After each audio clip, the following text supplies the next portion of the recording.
My husband publicly humiliated me at his law firm's charity gala, calling me just the wife who doesn't understand business. 3 hours later, he was escorted out in handcuffs while I was offered his partnership. Mira, darling, why don't you go powder your nose while the adults discuss the merger details? Nick Milbon's voice carried across the marble foyer of the Grandview Hotel's Crystal Ballroom, his words dripping with condescension as he dismissed me in front of the city's most powerful legal minds. Before we jump back in, tell us where you're tuning in from, and if this story touches you, make sure you're a subscriber, because tomorrow, I've saved something extra special for you. Tell us a duh. The annual Children's Hospital Charity Gala was in full swing, 500 of the region's elite mingling beneath Austrian crystal chandeliers, and my husband had just reduced me to a decoration. I clutched my champagne flute tighter, my emerald cocktail dress, suddenly feeling like a costume in this elaborate performance. Around us, partners from Sterling and Associates law firm exchanged knowing glances, their wives offering me sympathetic smiles that somehow made the humiliation burn deeper. Actually, I said quietly, my voice steady despite the heat creeping up my neck, I was quite interested in hearing about the environmental impact assessments for the Riverside Development Project. Nick's laugh was sharp, cutting through the ambient conversations. Environmental what? He turned to his colleagues with exaggerated amusement. See what I mean? She watches too much PBS and thinks she understands complex legal matters. Owen Sterling, the firm's managing partner, shifted uncomfortably beside his wife Carol, while Dave Milliken from the corporate division smirked into his scotch. The circle of power brokers that had welcomed me moments earlier now felt like an arena, with Nick positioning himself as the entertainer and me as the unwitting comedian. The EPA requires comprehensive studies for any development over 50 acres, I continued, my tone remaining conversational despite the growing audience, particularly when it involves wetland areas like the Riverside site. Mira, Nick's voice carried a warning now, his perfect smile faltering slightly. You're embarrassing yourself, these men have actual law degrees. The condescension hit its mark, exactly as he intended. Several people within earshot had turned to watch our exchange, drawn by the barely concealed tension. I caught sight of Heidi Kelly from the DA's office across the room, her expression unreadable as she observed the scene unfolding. Nick's wife has always been enthusiastic about causes, Aaron Stone from the litigation department offered diplomatically, though his tone suggested this was not the first time he'd witnessed such an exchange. I felt the familiar weight of the recording device concealed in my clutch purse, a habit I'd developed over the past 18 months of marriage to Nick. What had started as simple documentation of his increasingly volatile behavior had evolved into something far more systematic. Tonight, however, the device served a different purpose entirely. Perhaps I should explain, I said, setting down my champagne and opening my purse. I'm not just enthusiastic about environmental causes. I'm the lead EPA investigator assigned to review the Riverside Development Environmental Impact Assessment. The words landed like a physical blow. Nick's face went through a series of expressions, confusion, disbelief, then something approaching panic as the implications began to register. What are you talking about? He demanded, his voice dropping to a harsh whisper. I pulled out my federal identification badge, the EPA seal gleaming under the ballroom lights. Special Agent Mira Chen, Environmental Protection Agency, Criminal Investigation Division. I've been investigating Sterling and Associates for the past 18 months for systematic environmental law violations and fraudulent impact assessments. The circle around us had grown larger, more partners and their spouses drawn by the tension. Owen Sterling's face had gone ashen, while Dave Milliken was frantically checking his phone, likely realizing the implications of what they'd just heard. You're an EPA agent, Carol Sterling breathed, her hand flying to her mouth. Specializing in corporate environmental crimes, I confirmed, my voice carrying clearly across the suddenly quiet section of the ballroom. Nick's pillow talk has been particularly enlightening regarding the firm's creative approach to environmental compliance. Nick grabbed my arm, his fingers digging into my skin. You're lying, this is some kind of sick joke.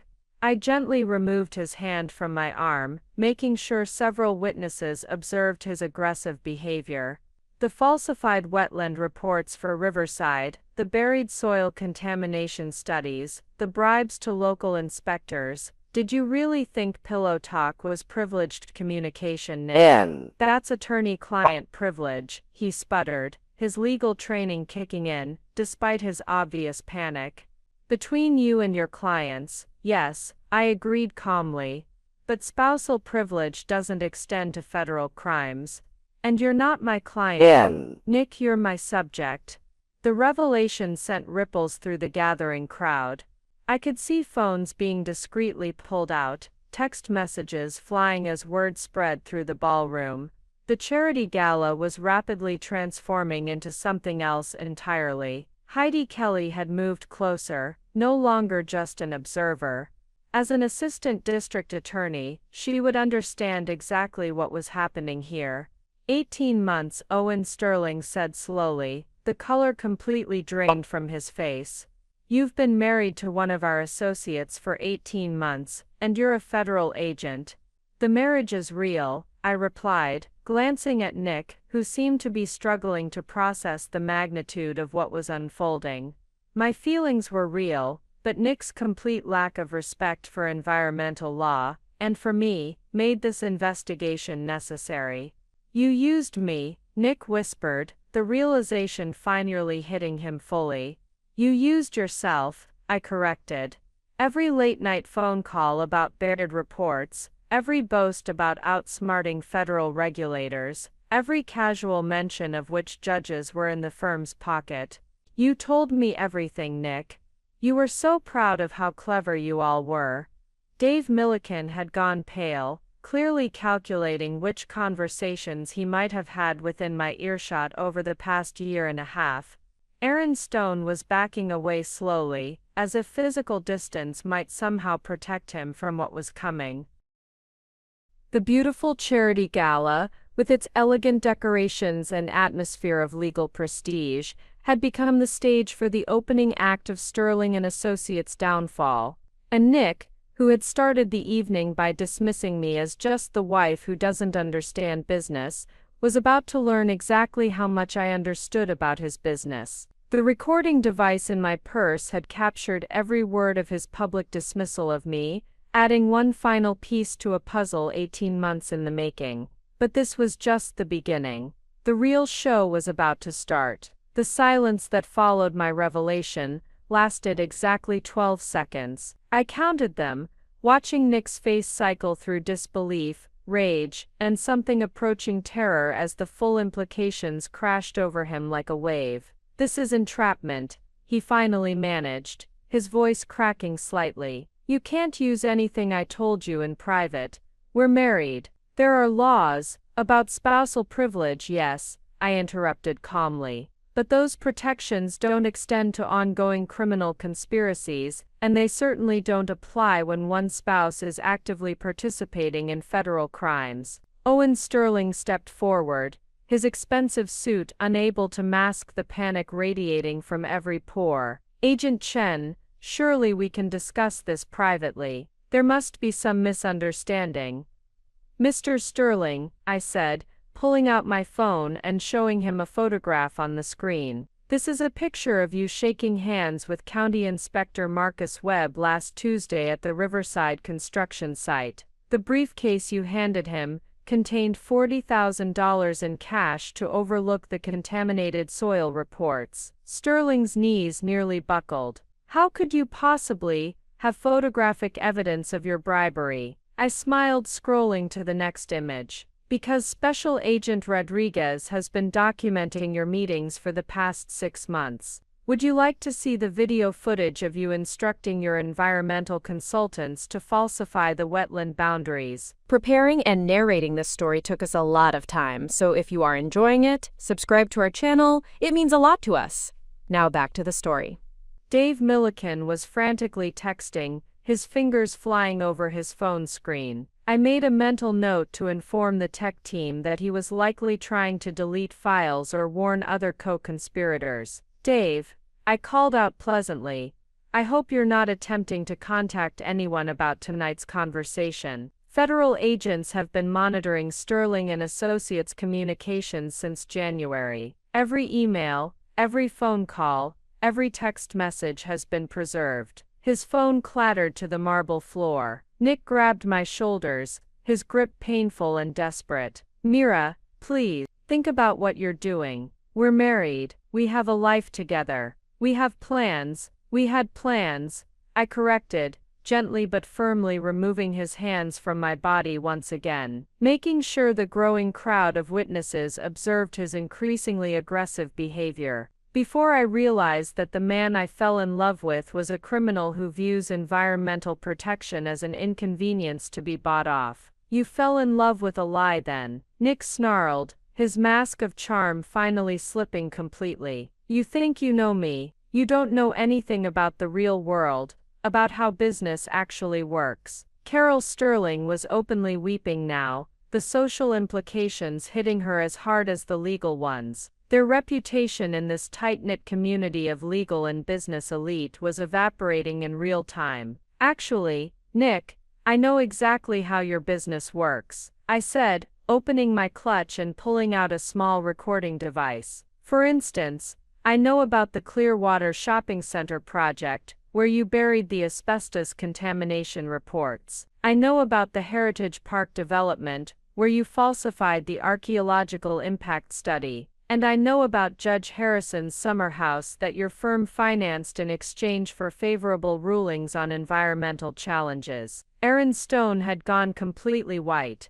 Judge Harrison, you can't prove. I can prove everything, Aaron, I said calmly. Nick was very thorough in his explanations. He was particularly proud of how the firm had tamed the environmental review process in this county. His words, not mine. The crowd around us had grown to include nearly half the gala attendees. Phones were out now, some recording, others frantically making calls. The annual charity event was rapidly becoming the legal scandal of the decade. Heidi Kelly from the DA's office pushed through the crowd, her prosecutor's instincts fully engaged. Agent Chen, how long has this investigation been ongoing? 18 months for my direct involvement, I replied. But the EPA has been building a case against environmental crimes in this region for over 3 years. My marriage to Nick simply provided unprecedented access to the inner workings of the conspiracy. Conspiracy, Owen Sterling's voice was barely a whisper. RICO charges are being prepared, I confirmed. Racketeering, bribery, conspiracy to commit fraud, obstruction of justice and environmental terrorism. Your firm hasn't just been bending the rules, Mr. Sterling. You've been systematically destroying protected ecosystems for profit. Nick was pacing now, his hands running through his perfectly styled hair.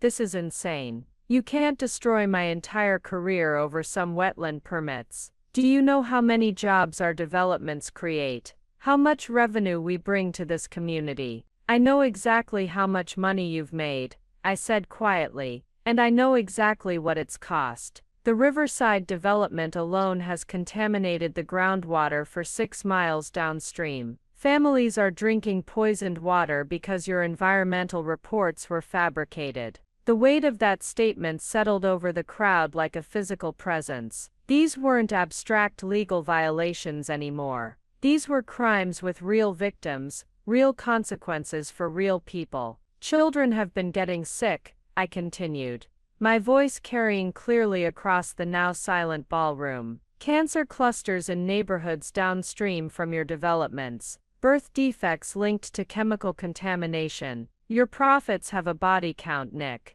That stopped his pacing. For the first time since my revelation began, Nick looked genuinely shaken rather than just angry or defensive. "You're lying," he whispered, but there was no conviction in his voice anymore. "I wish I were," I replied sadly. "But the medical records don't lie. Neither do the toxicology reports. Neither do the 18 months of recorded conversations where you and your colleagues laughed about tree huggers and government interference while poisoning entire communities."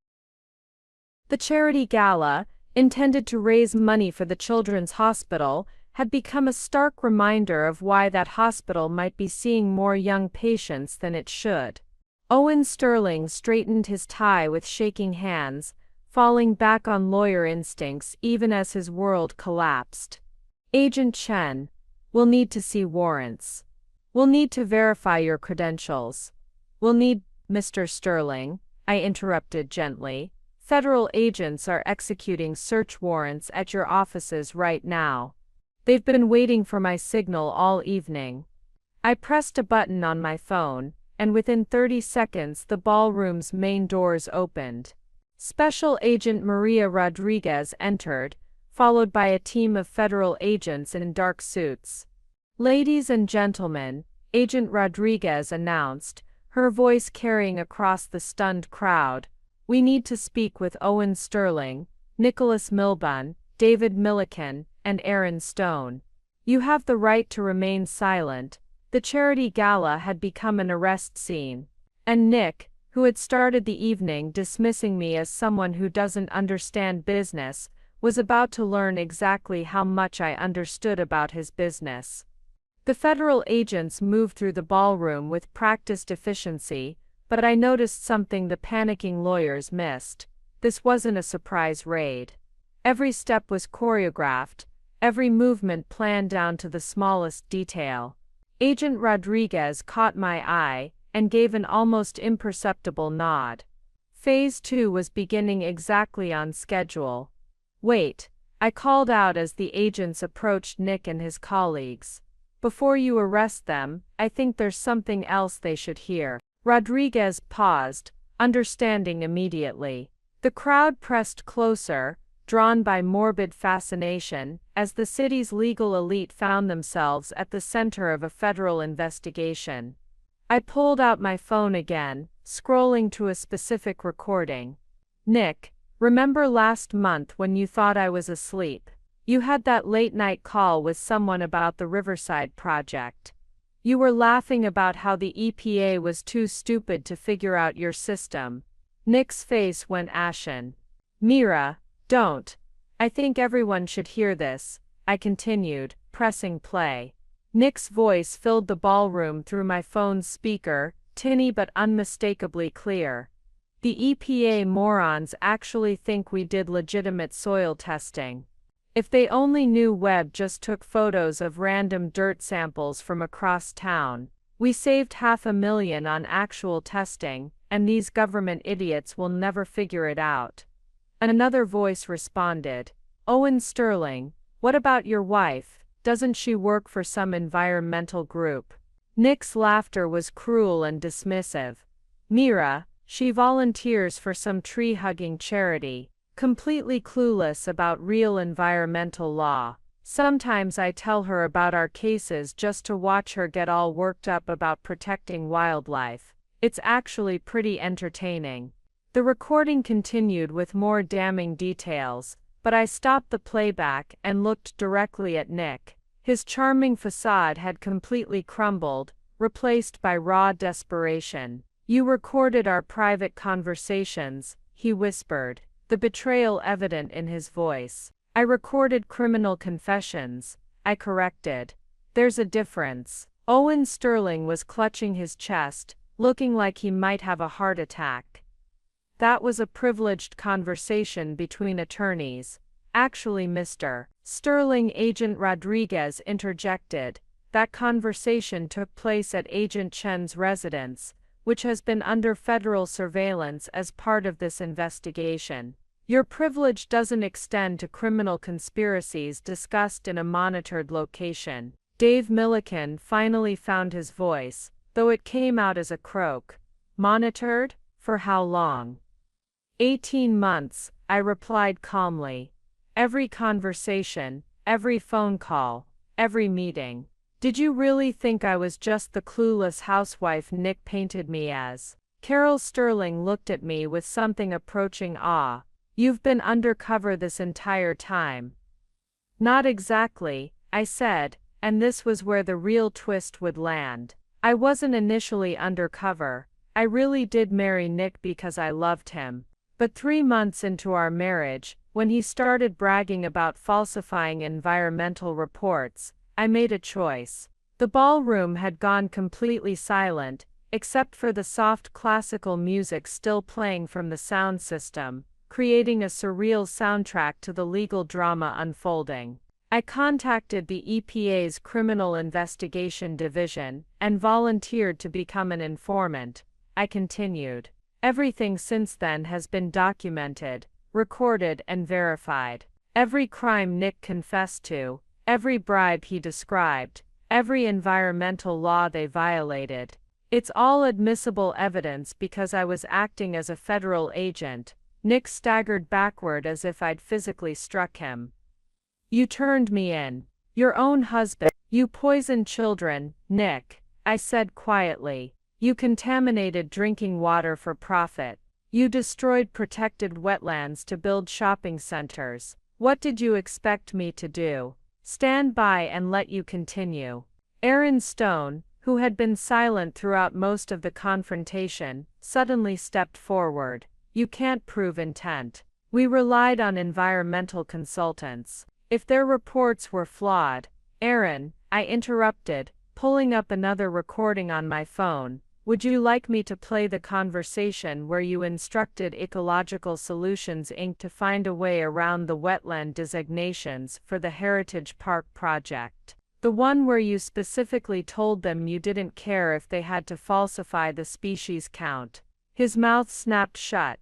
Heidi Kelly from the DA's office was taking notes frantically. As a prosecutor, she was undoubtedly already calculating how this evidence would play in court. Agent Chen, are you saying you have 18 months of recorded criminal confessions? Among other things, I confirmed.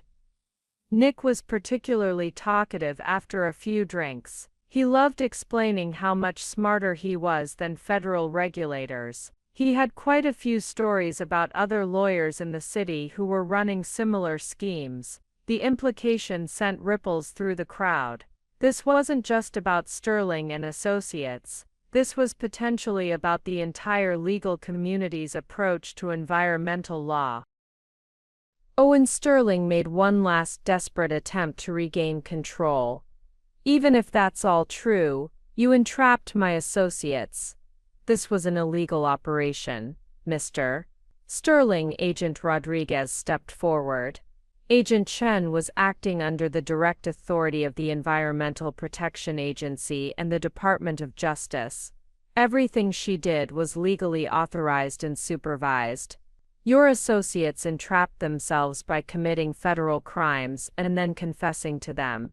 I looked around the ballroom at the faces of people I'd known for 18 months. Some showed shock, others admiration, and more than a few appeared to be calculating whether they'd ever said anything incriminating within my earshot. The hardest part, I said to the crowd, wasn't gathering the evidence. It was sitting through dinner parties where Nick and his colleagues laughed about the communities they were poisoning. It was pretending to be impressed when they bragged about bribing inspectors. It was watching them treat environmental protection as a joke while families got sick. Nick's desperation reached a new level. Mira, please. I love you. We can change. You can't change the cancer clusters downstream from Riverside, I replied sadly. You can't bring back the protected species that died when you destroyed their habitat. And you can't undo 18 months of documented federal crimes. Agent Rodriguez nodded to her team. Owen Sterling, you're under arrest for conspiracy to commit environmental fraud, bribery of federal officials, and racketeering. As the Miranda rights echoed through the crystal ballroom, I realized this was only the beginning. The real investigation was just starting, and these arrests would send shockwaves through every law firm, every development company, and every government office that had been part of this system. The charity gala was over, but the real work was about to begin. As the handcuffs clicked around Nick's wrists, I watched 18 months of careful planning reach its first major milestone. But what happened next would shock even me, and I thought I was prepared for everything. "Agent Chen," Rodriguez said quietly as she approached me, "we have a problem." The ballroom was still buzzing with chaos, federal agents processing arrests, lawyers frantically making phone calls, socialites recording everything on their phones for social media. But Rodriguez's tone cut through all of it. "What kind of problem?" I asked, though something in her expression told me this wasn't about the arrests we'd just made. She handed me her phone, showing a text message that had just come in. "Judge Harrison has issued an emergency injunction blocking all searches and seizures, claims federal overreach. All evidence collected tonight is now inadmissible." My blood ran cold. Judge Harrison, the same judge Nick had bragged about buying with a summer house. How is that possible? He can't have jurisdiction over a federal investigation. He's claiming it under the Emergency Powers Act, Rodriguez explained grimly. Says environmental regulations are being used to circumvent property rights. The injunction is already being enforced. Our teams at Sterling and Associates offices have been ordered to stop and leave. Nick, who had been slumped in defeat just moments before, suddenly straightened up. Even with his hands cuffed behind his back, I could see the hope returning to his eyes as other lawyers in the crowd began checking their phones and receiving similar updates. "Looks like Judge Harrison remembers who his friends are," Owen Sterling called out, his voice regaining some of its usual arrogance despite his own handcuffs. "Federal agents might want to think twice before harassing local businesses." But I smiled, and that seemed to worry them more than my anger had. "Agent Rodriguez," I said loud enough for everyone to hear, "please show them Exhibit A47. Rodriguez looked confused for a moment, then understanding dawned on her face. She pulled out a tablet and began scrolling through files. "Ah yes, the summer house. What summer house?" several people asked simultaneously. I turned to address the crowd, many of whom were still recording with their phones. "Judge Harrison's beautiful new summer retreat on Lake Clearwater. The one that Sterling and Associates purchased for him last year as a thank you for his consistently favorable rulings on environmental challenges." Nick's renewed confidence evaporated instantly. "You can't prove that." "Actually, I can," I said, taking the tablet from Rodriguez and holding it up so the crowd could see. "These are the property records, purchase agreements, and bank transfers, all dated and signed." But more importantly, I swiped to the next screen, showing a photograph. "This is Judge Harrison at his housewarming party last September. And that's Nick handing him a bottle of champagne and the deed to the property. Interesting timing, considering Harrison ruled in favor of the Riverside development just 3 weeks later." The crowd pressed closer to see the photograph. It was crystal clear, Judge Harrison accepting what was obviously an expensive gift from the very lawyers who regularly appeared before his court. Dave Milliken, despite his handcuffs, managed to stammer, "That could be anything. A birthday gift, eh?" I interrupted, swiping to another photo. "This is you and Harrison playing golf at the country club 2 days before he dismissed the wetland protection lawsuit. Notice the new golf clubs you're carrying. The same ones itemized on this receipt from Sterling and Associates business account." Aaron Stone had gone pale again. "How do you have these photos?" "Because Judge Harrison's summer house isn't just a bribe," I explained, enjoying the growing panic in their eyes. "It's also been under federal surveillance for the past 8 months. Every visitor, every meeting, every envelope of cash exchanged on that deck, overlooking the lake." Agent Rodriguez nodded, taking back the tablet and scrolling through more evidence. We have video footage of 16 separate occasions where Sterling and Associates partners visited Judge Harrison's residence to discuss pending cases. We also have audio recordings of those conversations, thanks to the surveillance equipment installed during the house's renovation. Owen Sterling's face had gone from pale to gray. You bugged a federal judge's house. We monitored a location where federal crimes were being planned and executed. Rodriguez corrected. Judge Harrison lost his expectation of privacy when he turned his residence into a criminal enterprise. The implications were sinking in for everyone present. This wasn't just about environmental fraud anymore. This was about judicial corruption at the highest levels. So when Judge Harrison issued that emergency injunction, Heidi Kelly from the DA's office began. He was attempting to obstruct justice in a federal investigation where he's a co-conspirator, I finished. Which means the injunction itself is evidence of additional federal crimes. Nick looked like he might vomit. Mira, you don't understand what you're doing. Harrison has connections that go all the way to the state Supreme Court, I interrupted. The governor's office? The attorney general? I pulled out my own phone and showed him a contact list. Nick, did you really think 18 months of investigation only focused on one corrupt judge and one law firm? This network goes much deeper than you ever imagined. Agent Rodriguez's phone buzzed with an incoming call. She answered it, listened for a moment, then smiled broadly.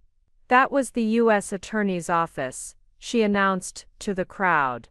Judge Harrison has just been arrested at his chambers for attempting to obstruct a federal investigation. His emergency injunction has been vacated, and all search warrants are back in effect. The lawyers' faces went through another cycle of shock and despair. Just when they thought they had a lifeline, it had been severed. But I wasn't done. The really beautiful part, I said, looking directly at Nick, is that Judge Harrison's arrest was based on evidence we collected tonight. The moment he issued that injunction, he proved he was part of the conspiracy. He walked right into the trap. Carol Sterling whispered, "How many people are involved in this?" "More than you know," I replied. "But fewer than there were yesterday. This investigation has been growing for months, and tonight was just the first phase of arrests." As if on cue, Agent Rodriguez's phone buzzed with another update. She read it and looked up with grim satisfaction. County Inspector Marcus Webb has just been arrested at his home. The EPA team found $2 million in cash hidden in his garage, along with falsified environmental reports dating back 5 years. The dominoes were falling faster now, each arrest leading to the next. And at the center of it all was Nick, who had started the evening by dismissing me as someone who doesn't understand business. He was about to learn that I understood his business better than he did. The ballroom had transformed into something resembling a crime scene, with federal agents coordinating arrests while the remaining gala attendees watched in stunned fascination. But as I looked around at the faces of people who thought they knew me, I realized it was time for the complete truth. "Ladies and gentlemen," I announced, my voice carrying across the now quiet ballroom, "I think there are some misconceptions about who I really am that need to be cleared up." Nick, despite his handcuffs, turned to stare at me with a mixture of hatred and confusion. "What are you talking about now, Mira? Haven't you done enough?" I smiled sadly at the man I had once loved. "Nick, you've spent 18 months telling people I was just some naive environmentalist who volunteered for tree-hugging charities. You told them I didn't understand real environmental law." Agent Rodriguez stepped closer, and I could see she was curious about where this was heading as well. "The truth is," I continued, pulling out my federal identification again, but this time opening it to show additional credentials, "I'm not just EPA Agent Mira Chen, I'm Senior Special Agent Mira Chen, head of the EPA's Environmental Crimes Task Force for the entire Pacific Northwest region. The gasps from the crowd were audible. Even some of the federal agents looked surprised. I've been investigating environmental crimes for 12 years, I continued. I have a law degree from Stanford, a master's in environmental science from Berkeley, and I've personally overseen prosecutions that have resulted in over $2 billion in environmental crime convictions. Owen Sterling's legs actually gave out, and he had to lean against a marble pillar for support. 12 years, you're not some junior agent. I'm the senior agent who developed the federal protocols for investigating systematic environmental fraud. I confirmed. The same protocols that are being used in 14 states to prosecute cases just like this one. Dave Milliken was shaking his head in disbelief. But you seemed so, you asked such basic questions. I asked questions I already knew the answers to, I explained. Every time Nick explained how your schemes worked, I was testing whether he would tell the truth or try to minimize your crimes. He failed every test. I turned to address the broader crowd, many of whom were still recording everything on their phones. What Nick and his colleagues didn't realize is that I was sent here specifically because of their activities. The EPA had been tracking suspicious environmental reports in this region for 3 years before I ever met Nick. Agent Rodriguez nodded, understanding now why this case had been given such high priority. Agent Chen is one of only 12 senior environmental crimes investigators in the entire country. When we identified the corruption network operating here, she volunteered for the undercover assignment. Volunteered? Carol Sterling whispered. My previous case involved a similar network in Oregon, I explained. 37 corporate executives went to federal prison, and we recovered over $400 million in environmental damage penalties. But the mastermind escaped because we couldn't penetrate his inner circle. I looked directly at Nick, who was staring at me as if seeing me for the first time. When the EPA identified Sterling and Associates as the center of a similar network, I volunteered to go undercover. We knew we needed someone inside their personal lives to document the full scope of the conspiracy. So when you met Nick, Heidi Kelly began. It wasn't a coincidence, I confirmed. We knew Nick attended environmental law conferences, so I made sure to be at the same conference in Seattle where we met. We knew he was single and looking for someone impressive but not threatening to his ego. Nick's face had gone completely white. Our entire relationship was fake. My feelings weren't fake, I said quietly. That's what made this so difficult. I genuinely fell in love with you, Nick, but I couldn't let that stop me from doing my job when you started confessing to federal crimes. Aaron Stone found his voice. You're saying the EP has been planning this for 3 years. Longer than that, Agent Rodriguez interjected. Agent Chen's investigation has uncovered similar networks in 7 states. This isn't just about environmental crimes anymore. It's about systematic corruption of the legal system itself. I pulled out a thick folder from my purse, the same purse that had held recording devices all evening. This contains evidence of environmental crimes in California, Oregon, Washington, Nevada, Arizona, Colorado, and Montana, all connected to law firms, using the same methods Sterling and Associates perfected here. The scope was finally becoming clear to everyone present. This wasn't a local scandal, it was a federal case with national implications. The Riverside development that poisoned local groundwater, I continued. That was replicated in 12 other locations across the western United States. The bribery system Nick bragged about? We've documented identical operations in 6 other states. Owen Sterling slumped against the pillar. How many people know about this? The FBI, EPA, Department of Justice and attorneys general in 7 states have been coordinating this investigation. Agent Rodriguez answered. Tonight's arrests are happening simultaneously in multiple cities. I checked my phone and saw the confirmations coming in. Portland, Seattle, Denver, Phoenix, Las Vegas, similar arrests are being made right now. Environmental crime networks that have operated for years are being dismantled simultaneously. Nick was staring at me with an expression I'd never seen before, complete and total disbelief. You're not the woman I married. I'm exactly the woman you married, I replied sadly. You just never bothered to really know who that was.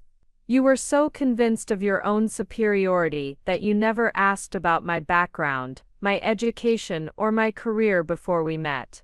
Carol Sterling wiped tears from her eyes. You gave up 3 years of your life for this case. I gave up 3 years to protect communities from poisoned water and contaminated soil, I corrected. To prevent more children from getting cancer because corporate lawyers think environmental protection is optional. The weight of the revelation was settling over everyone present. The woman they had dismissed as Nick's naive wife was actually one of the most senior environmental crime investigators in the federal government, and she had just brought down a criminal network that spanned half the country. As the full scope of my identity settled over the crowd, I knew it was time to reveal the true horror of what Nick and his colleagues had been doing. The environmental crimes weren't just abstract legal violations, they had real victims, real consequences that these lawyers had callously ignored. Agent Rodriguez, I said, pulling up a presentation on my phone and connecting it to the ballroom's display system. I think everyone here should see what Sterling and Associates business practices actually look like. The first image that appeared on the large screens around the ballroom was an aerial photograph of a residential neighborhood. Modest homes, neat lawns, children's playgrounds visible in several backyards. This is Riverside Meadows, I announced. A community of 847 families living downstream from the Riverside development that Nick's firm helped approve. Beautiful area, isn't it? Murmurs of agreement rippled through the crowd, though I could see confusion about where this was heading. I clicked to the next image, the same neighborhood, but with a medical facility prominently featured. This is Riverside Meadows today. That building is the temporary cancer treatment center that had to be established because of the unusually high rates of childhood leukemia in this community. The silence was deafening. 43 children under the age of 12 have been diagnosed with cancer in the past 18 months, I continued. My voice steady but carrying the weight of each case.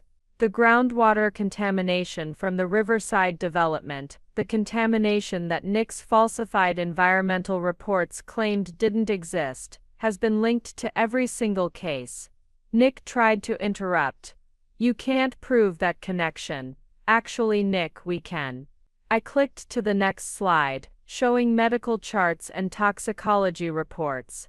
The EPA's Medical Investigation Unit, working with the CDC, has definitively linked the specific chemical contamination from Riverside to the cancer cluster. The same chemicals that your environmental consultant was paid to ignore. Carol Sterling was openly weeping now. Children are dying. 43 diagnosed, 17 in active treatment, 4 who didn't make it, I said, quietly. Including 6-year-old Emma Rodriguez, no relation to Agent Rodriguez, who loved to draw pictures of the butterflies in her backyard. She died 3 months ago. The weight of that single name, that single life, seemed to press down on everyone in the ballroom. This wasn't about regulatory violations anymore. This was about a little girl who would never grow up, because lawyers prioritized profits over safety.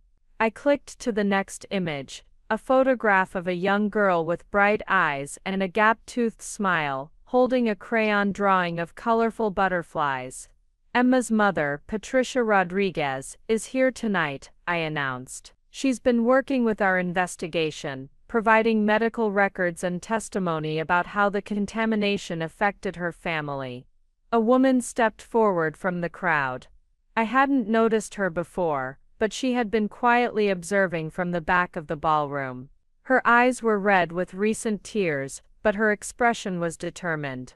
Patricia volunteered to attend tonight's gala, I continued, to see the faces of the people who poisoned her daughter. Patricia Rodriguez stepped closer to where Nick stood in handcuffs. Her voice was quiet, but carried clearly across the silent ballroom. Mr. Milburn, you met my daughter once, last year at the community meeting about the water quality concerns. She asked you if the water was safe to drink. Do you remember what you told her? Nick's face had gone ashen. I could see that he did remember. You told her that lawyers wouldn't let anything bad happen to kids, Patricia continued. You patted her head and said she could trust you to keep her safe. The silence stretched on as everyone processed the devastating irony of that promise. I clicked to the next slide, a map showing the full scope of contamination. The Riverside development isn't the only site. We've identified 17 separate locations where Sterling and Associates provided falsified environmental assessments that led to contamination of water supplies. Owen Sterling found his voice, though it was barely a whisper. 17. The Heritage Park Shopping Center contaminated the water supply for 2,400 families. The Clearwater office complex leaked industrial solvents into an elementary school's groundwater. The Sunset residential development was built directly on top of a former chemical disposal site that your reports claimed was remediated.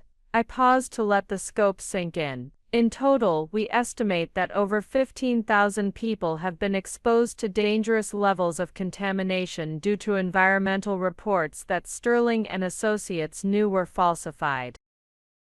Dave Milliken was shaking his head frantically. We didn't know people would get sick. We thought the contamination levels were acceptable. Dave, I interrupted, pulling up another document. This is an internal email you sent to Owen Sterling 8 months ago.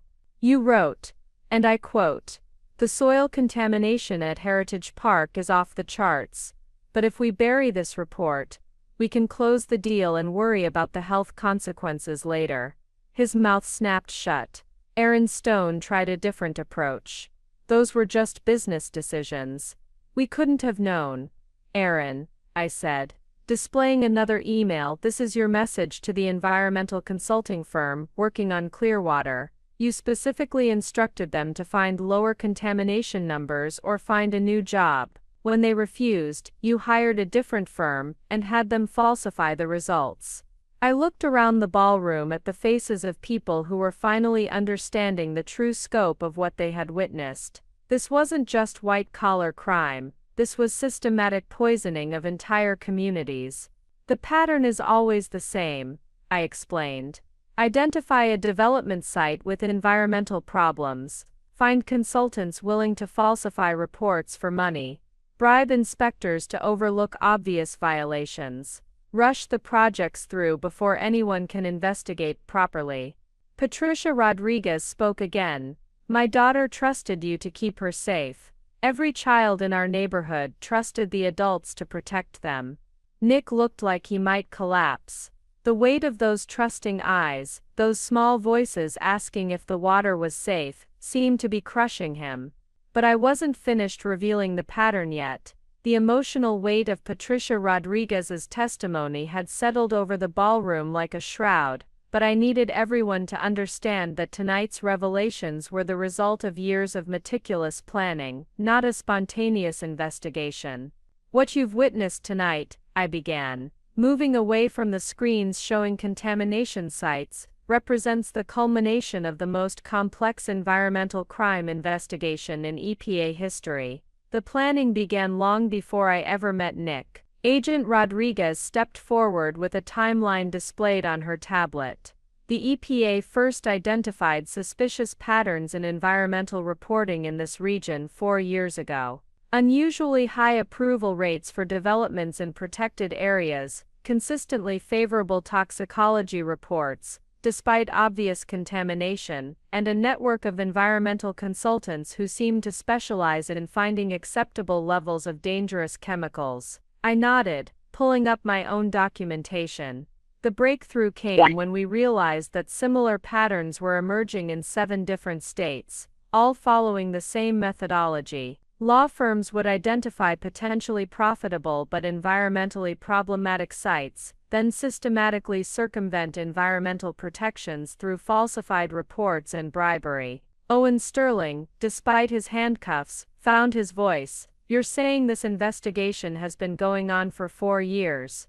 "The preliminary investigation, yes," I confirmed. "But the decision to go undercover was made 2 years ago when we identified Sterling and Associates as the hub of the network." Nick wasn't chosen randomly. He was selected because his social media presence and conference attendance made him an ideal target for an undercover approach. The implications were staggering. Every conversation, every dinner party, every intimate moment of their relationship had been part of a federal investigation. Nick's voice was barely a whisper. 2 years of planning just to get to me. "Not just to get to you, Nick," I replied gently. "To understand how the entire system worked. We needed someone inside the social and professional network who could document not just the crimes, but the culture that enabled them." I pulled out another device, a sophisticated recording system that looked nothing like the simple device I'd shown earlier. "This is military-grade surveillance equipment, provided by the Department of Justice for long-term undercover operations. Every conversation in our home, every phone call you made, every meeting you attended was recorded and analyzed by a team of federal prosecutors." Dave Milliken looked sick. "Everything, everything," Agent Rodriguez confirmed. "The dinner party where you all laughed about tree huggers being too stupid to understand real estate development. The golf outings where you planned which inspectors to bribe next. The late-night calls coordinating falsified reports across multiple states." I moved closer to the group of arrested lawyers, making sure they could see the determination in my eyes. But the technical surveillance was only part of the strategy. We also needed to understand the psychology of the network. How otherwise intelligent lawyers convinced themselves that poisoning communities was acceptable. Carol Sterling spoke through her tears. "You studied us like laboratory specimens." "We studied criminal behavior," I corrected. "And what we found was a group of people who had become so isolated from the consequences of their actions that they could joke about children's cancer while sipping champagne." I gestured toward Patricia Rodriguez, who was still standing near the arrested men. "Every month of this investigation, I filed reports with our victim liaison team. They tracked the health impacts in real time. Every new cancer diagnosis, every family forced to relocate, every child who couldn't drink their tap water." Nick looked up at me with something approaching desperation. "If you knew people were getting sick, why didn't you stop us sooner?" "Because stopping you without dismantling the entire network would have accomplished nothing," I replied. "Your firm would have been replaced by another one. The corrupt inspectors would have found new lawyers to work with. The judges you bribed would have continued taking money from someone else." Agent Rodriguez pulled up a organizational chart on her tablet. "This investigation has identified 47 law firms, 23 environmental consulting companies, 15 county inspectors, 8 state officials, and 6 federal judges involved in similar schemes across 7 states. Arresting just Sterling and Associates would have been like treating a symptom while ignoring the disease." Aaron Stone was shaking his head frantically. "You can't prosecute everyone. The legal system would collapse." "The legal system was already corrupted," I replied sharply. "We're not destroying it, we're cleaning it up. And yes, that means some very uncomfortable changes for a lot of people who thought they were above the law." I pulled out my phone and showed them a series of messages that had been coming in throughout the evening. Portland, 12 arrests. Seattle, 18 arrests. Denver, 9 arrests. Phoenix, 15 arrests. Las Vegas, 7 arrests. Every single arrest based on evidence gathered through operations like this one. The scope was overwhelming. This wasn't just about one corrupt law firm or even one corrupt city. This was a coordinated federal response to systematic environmental crime across multiple states. The strategy required patience, I continued. 2 years of documented evidence, hundreds of hours of recorded conversations, financial records from dozens of accounts, video surveillance of bribery transactions, and most importantly, building cases that would be absolutely bulletproof in federal court. Owen Sterling slumped against his restraints. How many years in prison are we looking at? That depends on how cooperative you decide to be, Agent Rodriguez answered. Environmental terrorism carries a maximum sentence of 25 years. Racketeering adds another 20. Conspiracy to commit murder. Murder, Dave Milliken interrupted. When you knowingly contaminate water supplies and children die as a result, that's felony murder under federal law, I explained calmly. Emma Rodriguez and the other children who died weren't accidental casualties. They were predictable victims of decisions you made knowing the likely consequences. The weight of that legal reality settled over them like a physical blow.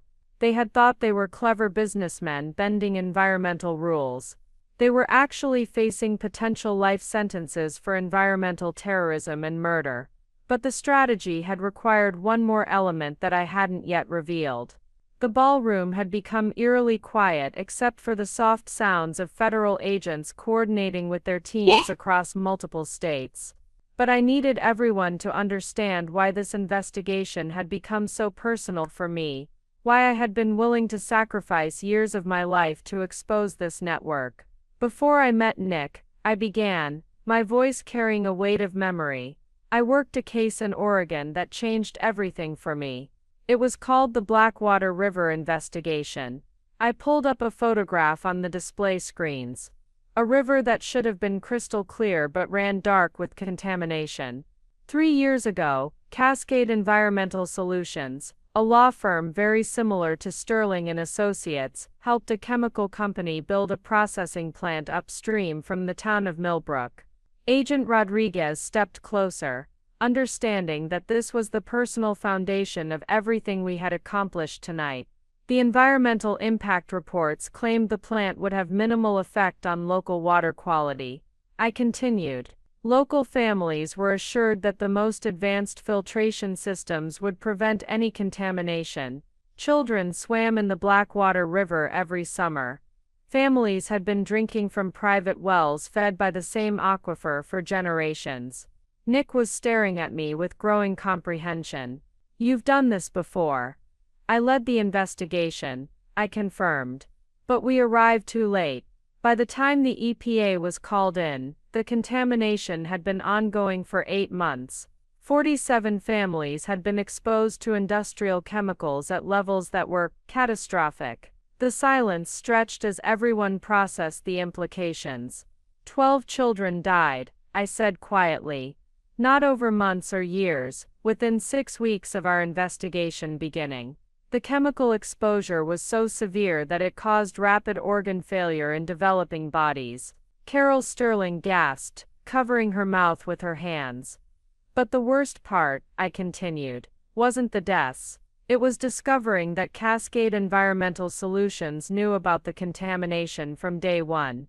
Internal emails showed they had laughed about rural families being too ignorant to understand environment. They had specifically chosen a poor rural community because they believed no one would fight back. I clicked to the next image.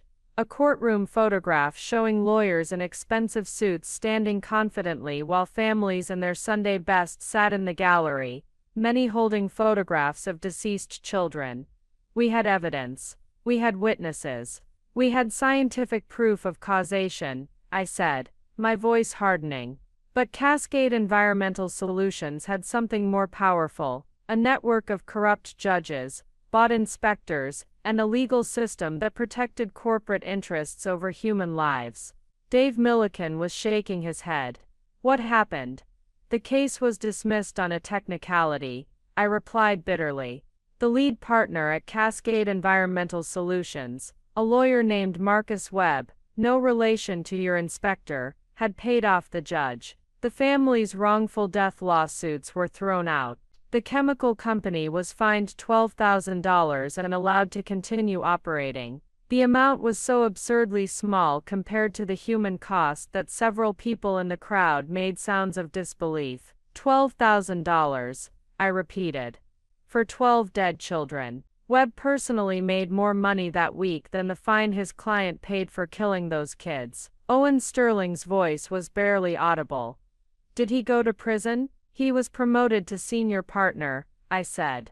The success of the Blackwater River case made him one of the most sought-after environmental lawyers on the West Coast. He built a mansion with the money he made helping corporations poison communities. I paused, letting the full horror of that injustice settle over everyone present. That's when I volunteered for undercover work, I continued. Because traditional investigation methods weren't enough. We needed to get inside these networks, to understand how lawyers like Webb, and like all of you, justify destroying lives for profit.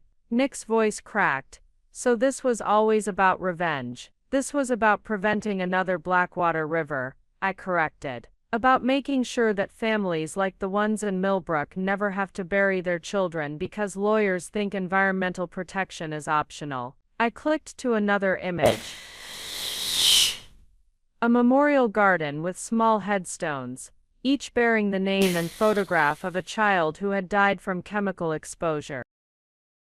I attended every funeral, I said quietly. I looked into the eyes of parents who had trusted their government to protect their children. I held babies who were dying from contamination that could have been prevented if one lawyer had chosen to tell the truth instead of taking a bribe. Patricia Rodriguez stepped forward again, her voice steady despite her tears. That's why you came here. To make sure Emma and the other children wouldn't die for nothing. Every child in Riverside Meadows, every family affected by your contamination, I said, looking directly at the arrested lawyers. They deserved the protection that the Millbrook families never got. Aaron Stone found his voice. But you could have just investigated us normally. You didn't have to. Marry your colleague and document every crime for 18 months. I interrupted. Aaron, the Blackwater River investigation took 3 years and resulted in 0 prosecutions. Traditional methods don't work when the entire system is corrupted. Agent Rodriguez pulled up another display. A map showing the locations of similar environmental crime networks across the western United States. Agent Chen's undercover work has provided the evidence base for prosecutions that traditional investigation could never achieve. The Blackwater River families will finally see justice. Marcus Webb was arrested tonight in Portland, I announced. Along with 14 other lawyers from his firm. The evidence we gathered about Sterling and Associates led to warrants for Cascade Environmental Solutions. The families in Millbrook will finally have their day in court. The emotional weight of 3 years of grief, determination, and sacrifice seemed to settle over the ballroom. This wasn't just about Nick's crimes or even Sterling and Associates' corruption. This was about systemic change born from personal tragedy. That's why I was willing to sacrifice everything, I said, looking around at the faces of people who were finally understanding the true scope of what they had witnessed. Because somewhere tonight, there's another little girl drawing pictures of butterflies, trusting that the adults in her world will keep her safe. But the personal motivation was only part of the story. The network we had exposed was larger and more dangerous than even the Blackwater River case had prepared me for. As the weight of the Blackwater River tragedy settled over the crowd, Agent Rodriguez stepped forward with a tablet displaying what looked like an organizational chart. But this wasn't just any chart. It was a map of corruption that stretched across multiple states and levels of government. What Agent Chen hasn't told you yet, Rodriguez announced, is that she wasn't working alone. This investigation involved the largest interagency cooperation in EPA history. I nodded, pulling up my own documentation. The network we exposed tonight required resources and coordination that no single agent could manage. What you've witnessed is the result of collaboration between 7 federal agencies, 4 state attorney general offices, and over 40 local law enforcement departments. Nick stared at me with growing horror. How many people knew about this? Everyone who needed to know, I replied, calmly. The FBI's Environmental Crime Task Force provided surveillance coordination. The Department of Justice's Public Integrity Section handled the judicial corruption aspects. The DEA assisted with money laundering investigations. Even the IRS Criminal Investigation Division was involved to track the financial networks. Owen Sterling slumped further against his restraints. This goes all the way to Washington, Owen Agent Rodriguez said, showing him the tablet. This goes all the way to the Attorney General's office. Your case was briefed to the highest levels of the Justice Department, because the scope of the corruption threatened the integrity of the entire federal environmental protection system. I moved closer to the display screens, bringing up a new image, a photograph of a conference room filled with federal agents, prosecutors, and officials from multiple agencies. This photo was taken 6 months ago at the Justice Department, I explained. Every person in this room was working on different aspects of tonight's operation. The FBI agent on the left was coordinating surveillance of Judge Harrison's lake house. The prosecutor next to him was building the ARCO case against your network. The EPA administrator at the head of the table was authorizing the resources for an operation unprecedented in environmental law enforcement. Carol Sterling wiped tears from her eyes. You had an army working against us. We had an army working to protect the communities you were poisoning, I corrected. And every single person in that room volunteered for this assignment after seeing the medical reports from Riverside Meadows. Agent Rodriguez pulled up another document. The technical support alone required specialists from 6 different agencies. NSA provided encryption analysis for your offshore communications. Secret Service assisted with financial crime tracking. Even NASA provided satellite imagery to document environmental damage at contaminated sites. The scope was overwhelming.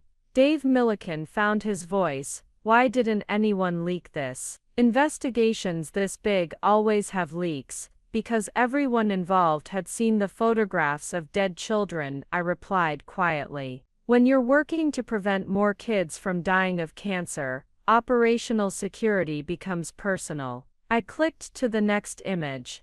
A secure facility that looked like something from a spy movie. This is the Joint Task Force Command Center established specifically for this operation. 24-hour monitoring of all subjects, real-time coordination across 7 states, instant communication with field teams. Aaron Stone was shaking his head frantically.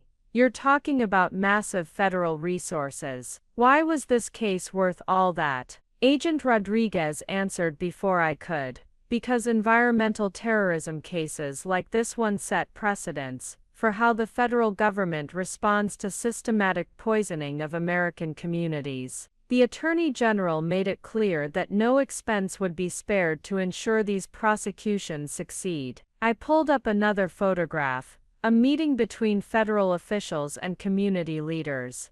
But the most important support didn't come from Washington. It came from the communities you harmed.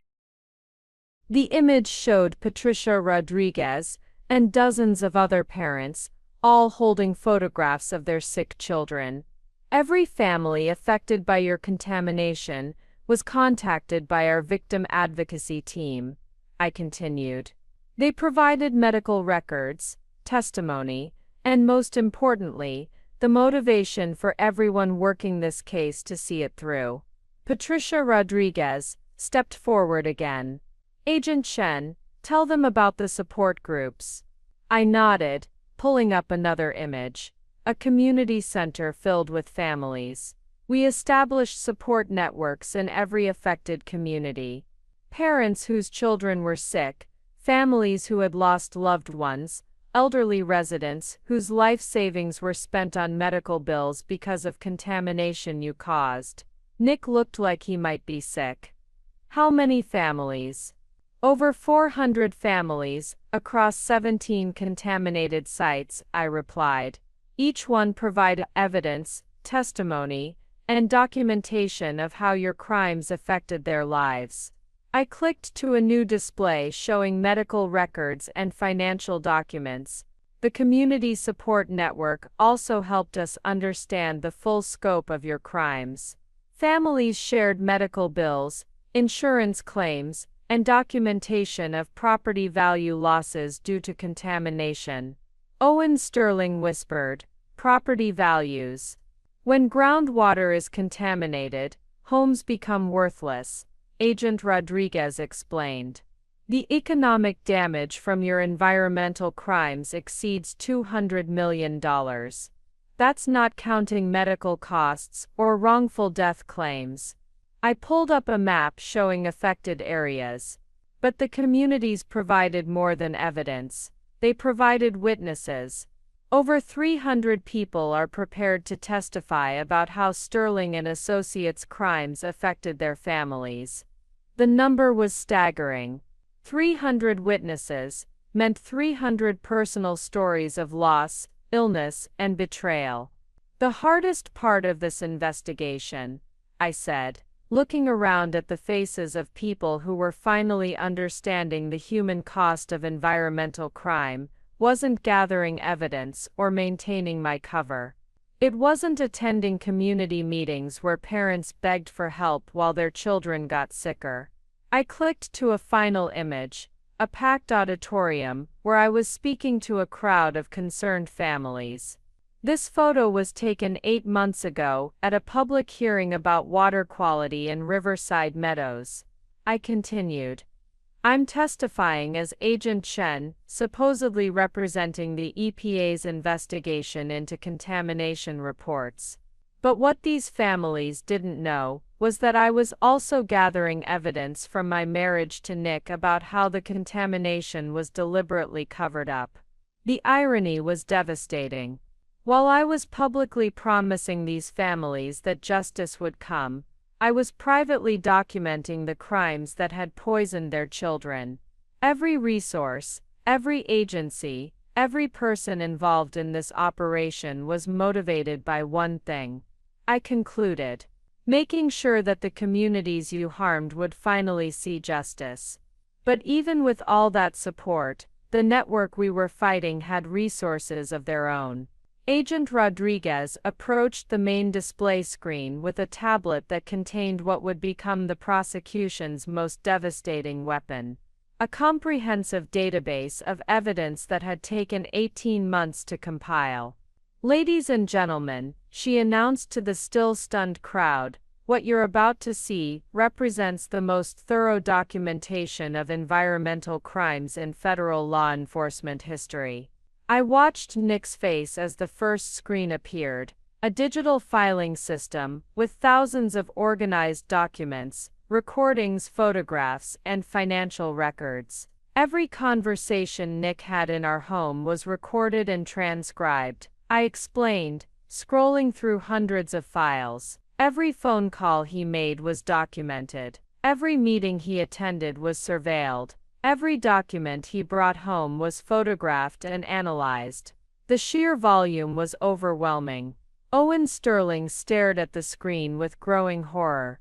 "How many hours of recordings?" 2,437 hours. Agent Rodriguez replied without hesitation. "All legally obtained under federal surveillance warrants. All authenticated and verified by digital forensics experts." I clicked to a specific folder labeled Financial Crimes. The screen filled with bank statements, transfer records, and offshore account documentation. "These are the financial records from Sterling and Associates' bribery operations," I continued. Every payment to Inspector Webb, every transaction involving Judge Harrison's lake house, every dollar paid to environmental consultants for falsified reports. Dave Milliken was shaking his head frantically. You can't have access to our bank records without warrants, I interrupted, pulling up a different screen. Dave, we have 47 separate federal warrants authorizing surveillance of Sterling and Associates' financial activities, signed by 3 different federal judges in 2 districts. Aaron Stone found his voice. 3 judges. How is that possible? Agent Rodriguez answered. When we discovered that Judge Harrison was compromised, we obtained warrants from federal judges outside his jurisdiction. Every piece of financial evidence was independently verified by multiple banking authorities. I scrolled to another section, video evidence. The screen displayed hundreds of thumbnail images from surveillance cameras. This is footage from the hidden cameras we installed in Judge Harrison's lake house, I explained, clicking on one of the videos. This particular recording shows Owen Sterling handing Harrison an envelope containing $50,000 in cash to dismiss the Riverside environmental lawsuit. The video was crystal clear, Sterling counting out bills while Harrison smiled and nodded. The audio was equally damning, with both men laughing about tree huggers, having no idea how the system really worked. Owen Sterling slumped further against his restraints. That was a private meeting. It was a criminal conspiracy being planned on property under federal surveillance. Agent Rodriguez corrected. You lost any expectation of privacy when you used that location to plan federal crimes. I moved to another folder, Victim Impact Documentation. This section contained medical records, photographs of sick children, and testimony from affected families. This is Emma Rodriguez's medical file, I said quietly, displaying the tragic progression of a little girl's battle with leukemia. Her cancer markers directly correlate with the specific chemical contamination found at the Riverside site. Patricia Rodriguez stepped forward again, her voice steady despite her tears. Show them the water test results. I clicked to a new screen showing laboratory analysis of water samples from Riverside Meadows. The chemical contamination levels were highlighted in red, dangerous levels that exceeded federal safety standards by factors of 10 or more. These tests were conducted independently by 3 different laboratories, I explained. EPA, CDC, and a private environmental testing company all confirmed identical results. Nick was staring at the evidence with something approaching disbelief. We had our own tests done. The consultants said. Your consultants lied, I interrupted, pulling up another screen. These are the real soil and water tests from Riverside, conducted before your development began. The contamination was already severe. Your environmental consultant, Ecological Solutions Inc., was paid an additional $100,000 to substitute fake results. I scrolled to a recording file and pressed play. Nick's own voice filled the ballroom. Just tell them the contamination is within acceptable limits. We've got too much invested to start over now. If some families get sick, that's their problem. The silence that followed was deafening. Even the federal agents looked uncomfortable hearing such callous disregard for human life. Carol Sterling whispered, "You recorded that in your own home." "I recorded my husband confessing to crimes that would kill children," I replied. "Yes, in our home. In our bedroom. At our dinner table. Every time Nick bragged about poisoning communities, it was documented." Agent Rodriguez pulled up another massive folder. Communications evidence.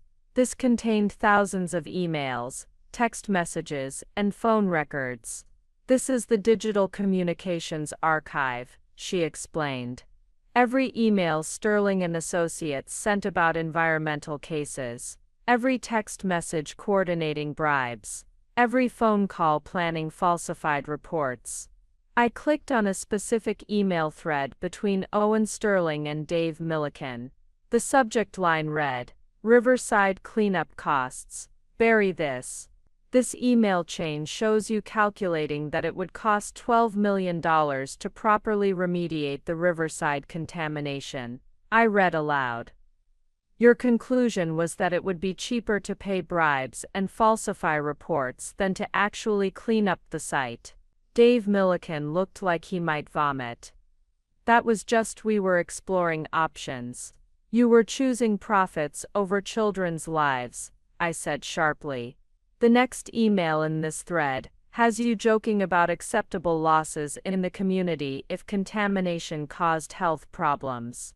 Aaron Stone made one last desperate attempt. Even if all this evidence is real, it was obtained illegally.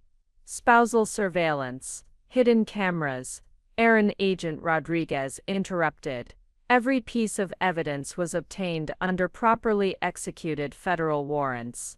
Agent Chen was acting as a sworn federal officer throughout this investigation. Everything she did was legally authorized and supervised. I pulled up the final folder, Conspiracy Network. This contained organizational charts showing connections between law firms, environmental consultants, judges, and inspectors across 7 states.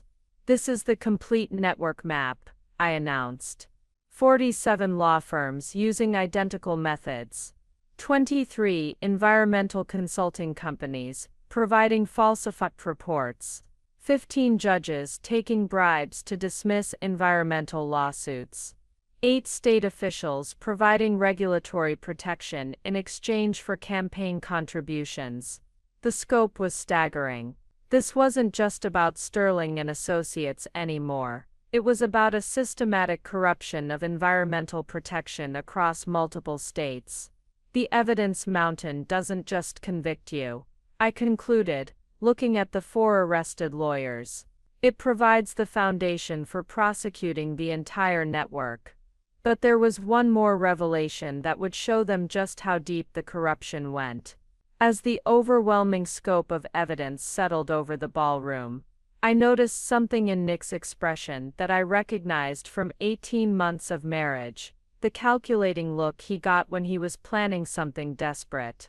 It was time to reveal the final piece of Sterling and Associates' arrogance. "There's something else you all need to know," I announced, pulling up a new folder on the display screen. "While we were gathering evidence against you, you were planning something against me." Agent Rodriguez stepped forward with a grim expression. 3 weeks ago, our surveillance detected unusual activity. Sterling and Associates had hired a private investigation firm to conduct background checks on Agent Chen. Nick's face went pale, but Owen Sterling tried to maintain composure. "That's just standard procedure when someone new joins our social circle." Owen, I interrupted, displaying the first document. "This is a contract between Sterling and Associates and Blackwater Investigations for comprehensive background analysis and reputation destruction services." The fee was $200,000.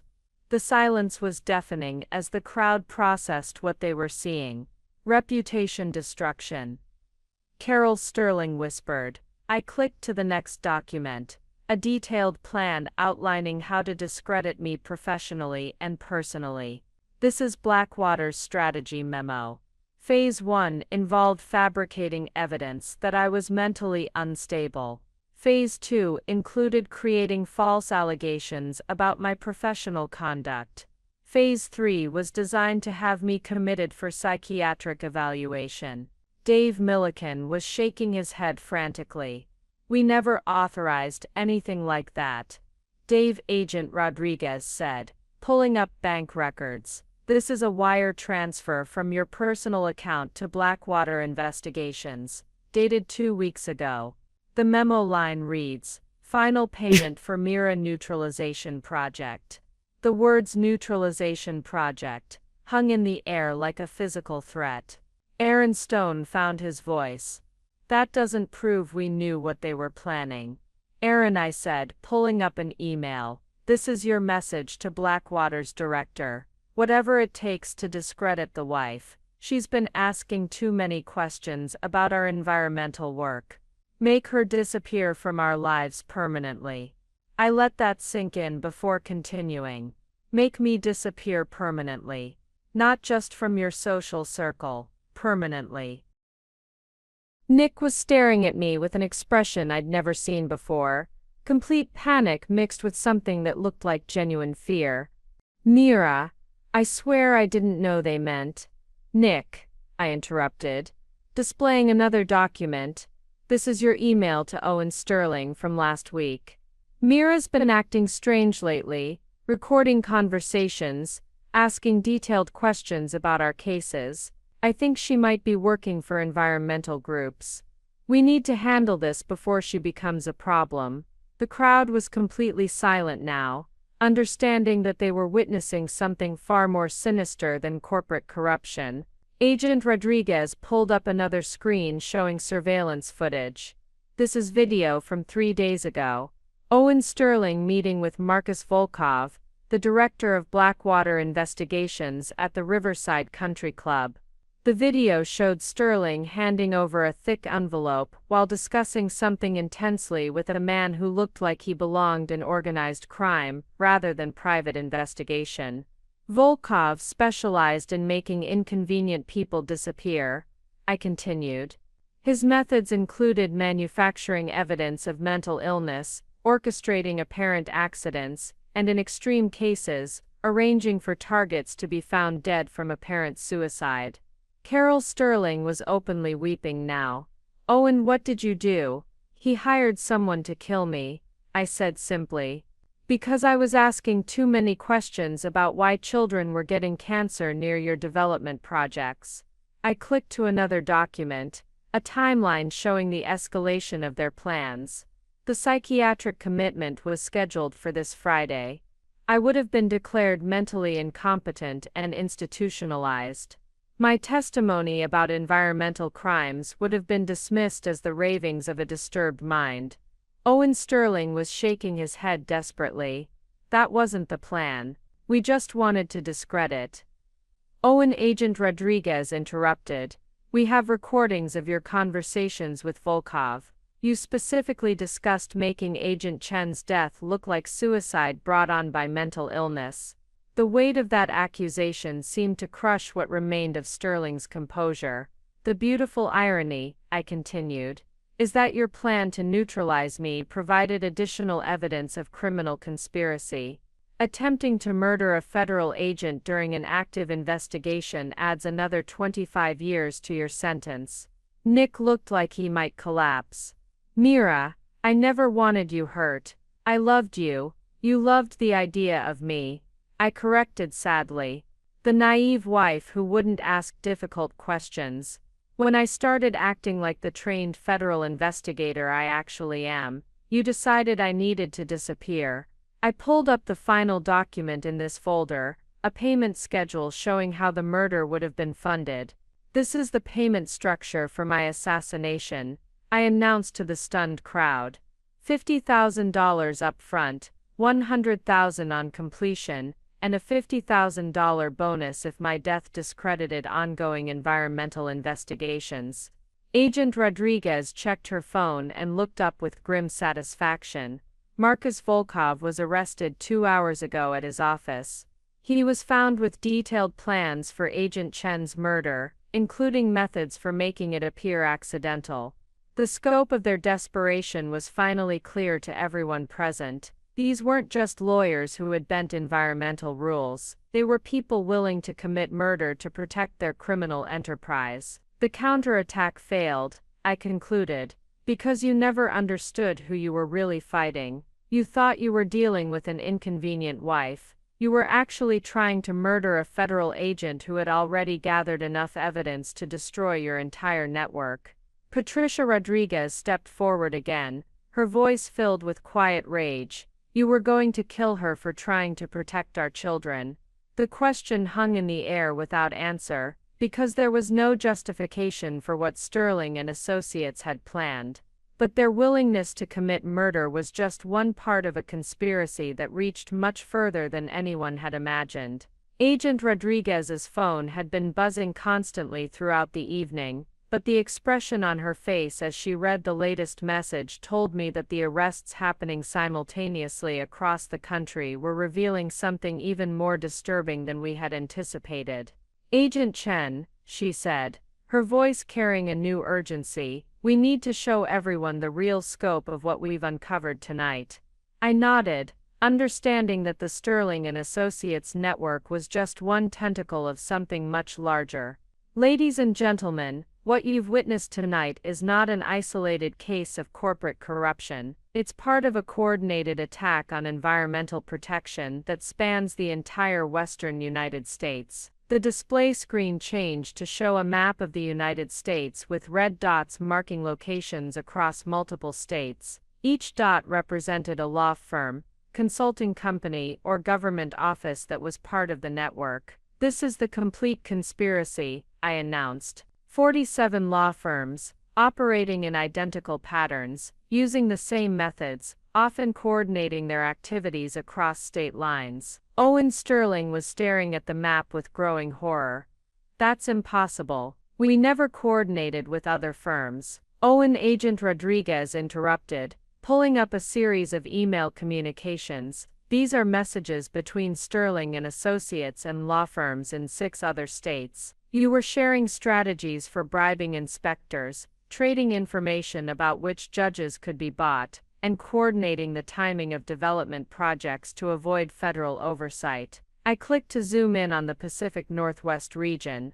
The network operates like a criminal franchise. Each law firm uses identical methods but maintains plausible deniability by avoiding direct communication. Instead, they coordinate through intermediaries. Dave Milliken found his voice. "What intermediaries?" "Environmental consulting companies that work for multiple law firms," I replied, highlighting several companies on the map.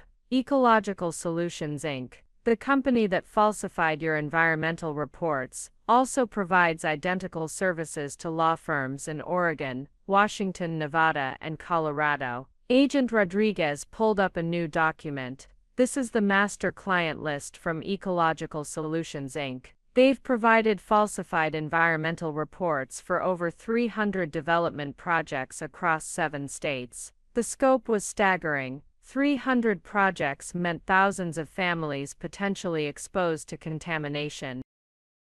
Aaron Stone was shaking his head frantically. "You can't prove we knew about other states."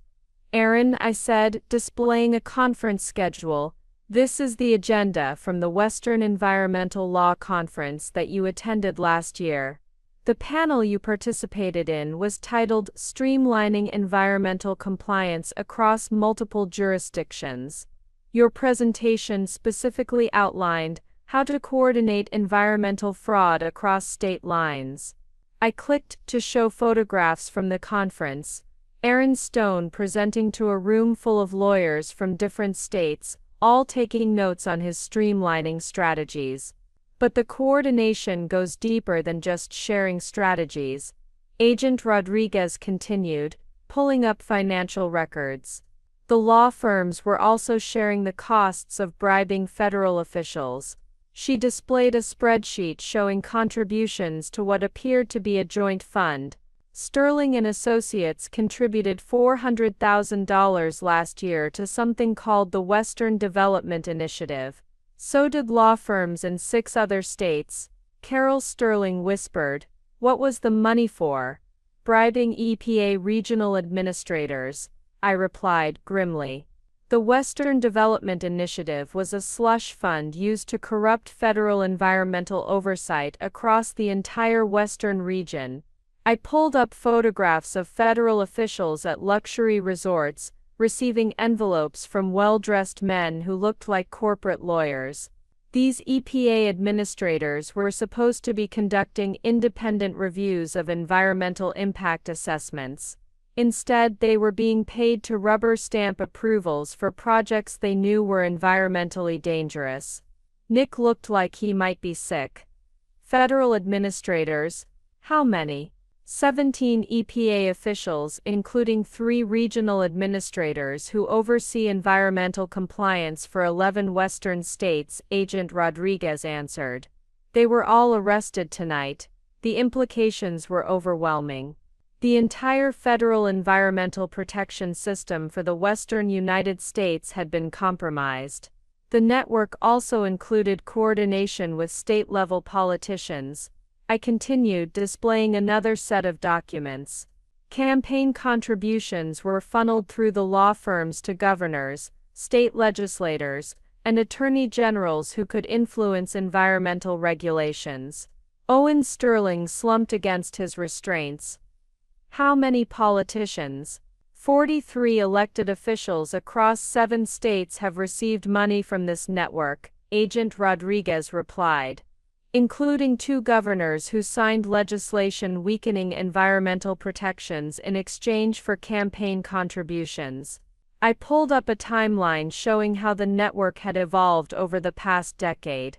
The conspiracy started small, just a few law firms sharing strategies for circumventing environmental regulations. But it grew into a coordinated attack on the entire federal environmental protection system. The timeline showed the progression from local bribery to regional coordination to federal corruption to political influence. The goal wasn't just to approve individual development projects, I explained. It was to systematically dismantle environmental protection across the western United States, to create a region where corporations could operate without any meaningful environmental oversight. Patricia Rodriguez spoke up from the crowd. How many communities are affected? Based on tonight's arrests and the evidence we've gathered, Agent Rodriguez replied, we estimate that over 50,000 families across 7 states have been exposed to contamination that could have been prevented if environmental protections had been properly enforced. The number was staggering. 50,000 families meant hundreds of thousands of people potentially affected by this conspiracy. The Riverside development that poisoned your community, I said to Patricia, was just one project in a network that spans from California to Colorado. Children are getting sick in dozens of communities because this network prioritized profits over public health. I clicked to show a final image. A photograph of children playing in a contaminated area, unaware of the danger around them. Every family affected by this conspiracy trusted that their government would protect them. Instead, their safety was sold to the highest bidder. The emotional weight of that betrayal seemed to settle over everyone in the ballroom. This wasn't just about corporate greed anymore. It was about the systematic corruption of the institutions that families trusted to keep their children safe. But even as the scope of the conspiracy became clear, there was one more revelation that would show just how far the network's influence had spread. Agent Rodriguez received what appeared to be an urgent call, stepping away to take it while the ballroom remained transfixed by the scope of corruption we had revealed. When she returned, her expression was grim but determined. That was the Attorney General's office, she announced to the crowd. The simultaneous arrests across 7 states have uncovered something we didn't expect. This network extends beyond environmental crimes. I felt a chill as she pulled up a new set of documents on the display screen. After 18 months of investigation, I thought we had mapped the complete conspiracy. But the evidence now appearing suggested we had only scratched the surface. The financial records seized tonight reveal that the environmental corruption network was being used to facilitate other types of federal crimes, Rodriguez continued. Money laundering, tax evasion, fraud involving federal infrastructure projects, and systematic bribery of federal contractors. Owen Sterling was staring at the screen with something approaching terror. We only did environmental work. Owen, I said, pulling up a bank statement. This is Sterling and Associates business account. These deposits don't correspond to any environmental cases. They're payments for facilitating non-environmental crimes, using your network of corrupt officials. The bank records showed payments that dwarfed anything we had seen related to environmental fraud. Millions of dollars moving through accounts that should have contained only legal fees. Dave Milliken's voice was barely a whisper. What kind of other crimes? Agent Rodriguez pulled up a federal infrastructure map marked with suspicious projects. The same judges you bribed to dismiss environmental lawsuits were also approving inflated contracts for federal highway projects, military base construction, and public building development. I clicked to show a specific case. Judge Harrison didn't just rule in favor of your environmental cases. He also approved a $400 million highway contract that should have cost half that amount. The extra money was split between the construction company and the law firms that facilitated the deal. Aaron Stone was shaking his head frantically. We never worked on highway contracts. You didn't need to, Agent Rodriguez explained. Your network of corrupt officials was rented out to other criminal enterprises.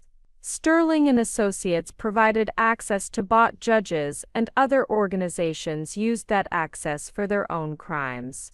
The implications were staggering. Not only had they corrupted environmental protection, but they had turned their corruption into a service they provided to other criminals. This document, I said, displaying a contract, shows Sterling and Associates agreeing to provide judicial access and regulatory compliance services to Apex Construction for their federal projects. You were literally selling your corrupt network. Nick looked like he might collapse. Mira, I swear we didn't know.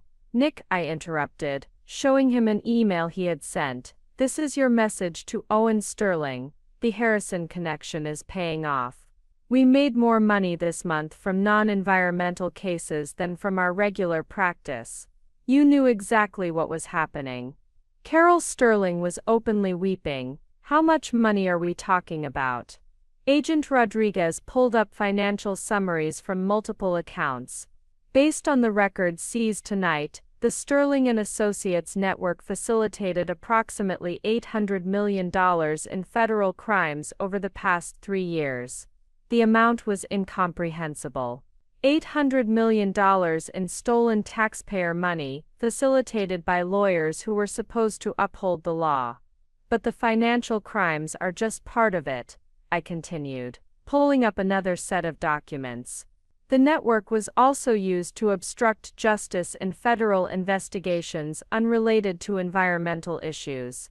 I displayed a communication log showing contacts between Sterling and Associates and federal agents who were supposed to be conducting investigations into various crimes. You used your network to provide advance warning to criminals when federal investigations were targeting them, I explained. Companies under investigation for fraud, tax evasion, and money laundering were paying Sterling and Associates for inside information about federal law enforcement activities. Owen Sterling slumped against his restraints. How many federal agents? 23 FBI agents, 14 IRS investigators, and 8 DEA officers have been arrested tonight, Agent Rodriguez replied. All of them were providing confidential information to your network in exchange for payments. The scope was beyond anything anyone in the ballroom could have imagined.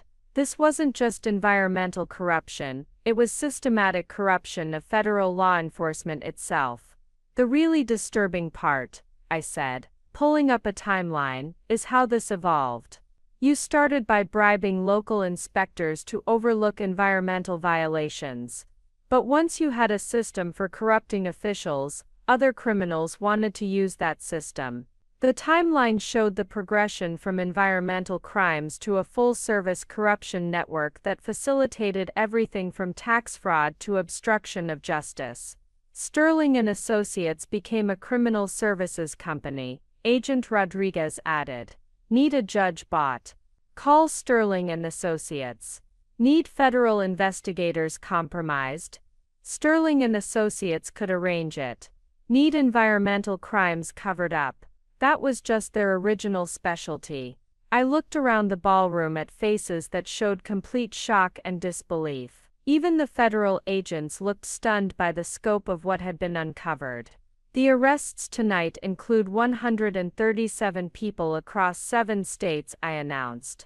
Law firm partners, environmental consultants, federal judges, EPA administrators, FBI agents, IRS investigators, construction company executives, and political officials up to and including state governors.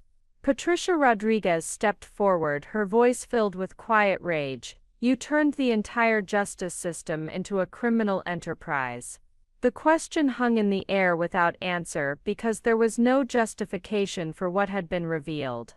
Every family that trusted the government to protect them, I said, looking directly at the arrested lawyers, was betrayed by a network that sold justice to the highest bidder.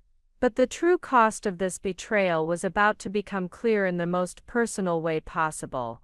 The ballroom had fallen into an eerie silence, broken only by the soft sounds of federal agents coordinating with their teams across the country.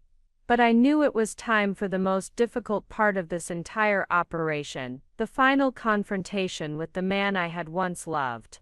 Nick, I said quietly, approaching him as he stood in handcuffs, his expensive tuxedo now wrinkled and his perfect image completely shattered.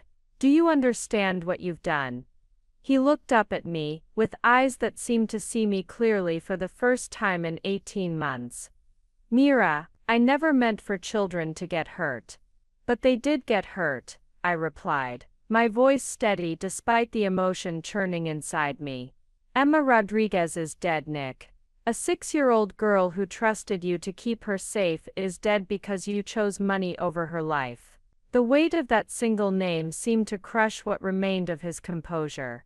I didn't know she would die. We thought the contamination levels were manageable.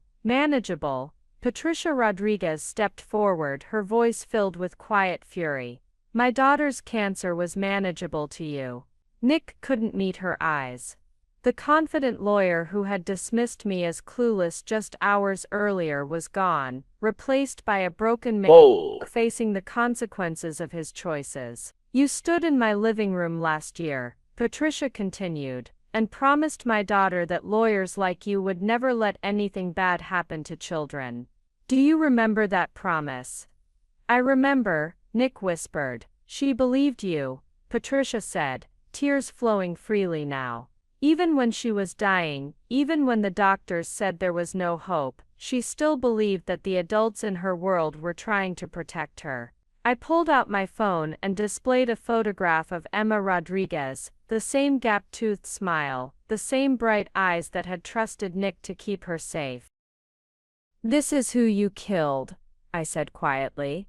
Not some abstract victim in a lawsuit. This specific little girl with her drawings of butterflies and her faith that grown-ups would protect her. Nick was openly sobbing now, the weight of his crimes finally penetrating the wall of rationalization he had built around himself. Owen Sterling tried to interrupt. This is emotional manipulation. We never intended. Owen, Agent Rodriguez cut him off sharply. Intent doesn't matter when the result is dead children. You knew the risks. You chose to ignore them. That makes you legally and morally responsible for every death. I turned back to Nick, needing him to understand the complete scope of what he had lost. You didn't just destroy communities, Nick. You destroyed us. You destroyed any chance we might have had for a real marriage built on truth instead of lies. I loved you, he said desperately. That was real. You loved having a wife who made you feel superior, I corrected sadly. Someone you could patronize and dismiss. When I started acting like the educated professional I actually am, you decided I needed to be eliminated. I pulled out the contract with Blackwater Investigations, the one authorizing my murder. This is how much you loved me, Nick. When I became inconvenient, you hired someone to kill me. The contract seemed to physically wound him. His shoulders sagged as he read his own signature authorizing my assassination. The saddest part, I continued, is that you never once asked about my background, my education or my career. You were so convinced of your own superiority that you never bothered to learn who I really was. Dave Milliken found his voice. What happens to us now? Agent Rodriguez answered without hesitation. Federal prison. Minimum 25 years for environmental terrorism. Additional sentences for racketeering, bribery, conspiracy to commit murder, and obstruction of justice. Most of you will die in prison. The finality of that statement seemed to break Aaron Stone completely. Our families, our children, will grow up knowing their fathers poisoned other people's children for money, I said bluntly. That's the legacy you've chosen. Patricia Rodriguez stepped forward one final time. My daughter's last words were asking if the water was safe to drink. I told her yes, because I trusted that people like you were protecting her. I will carry that lie for the rest of my life.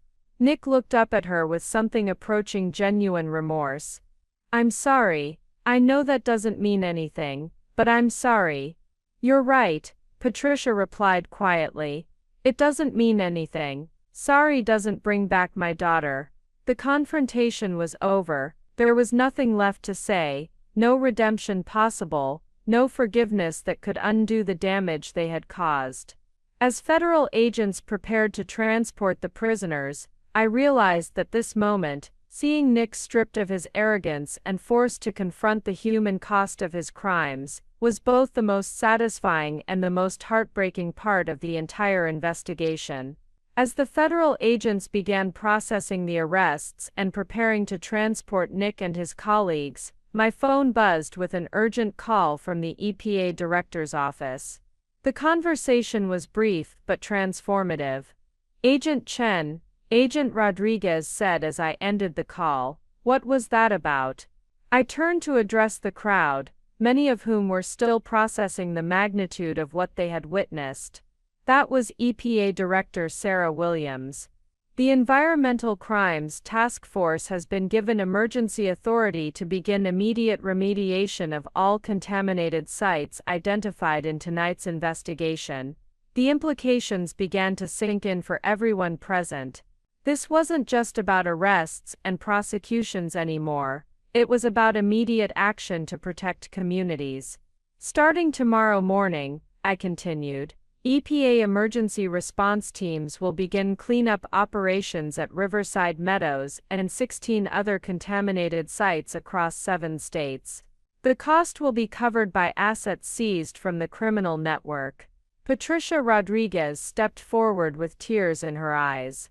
Our water will be safe. Within 60 days, every family affected by contamination will have access to clean water, I confirmed. The same network that poisoned your communities will pay for the cleanup through asset forfeiture. Agent Rodriguez pulled up a document on her tablet. The Department of Justice has also authorized the immediate establishment of victim compensation funds. Every family affected by environmental crimes committed by this network will receive medical compensation and property value restoration. The transformation was happening in real time. Owen Sterling's lake house, Judge Harrison's luxury properties, the offshore accounts used for bribes, all of it would be liquidated to fund cleanup efforts and victim compensation. But the changes go beyond just fixing the immediate damage, I announced, pulling up a new document on the display screen.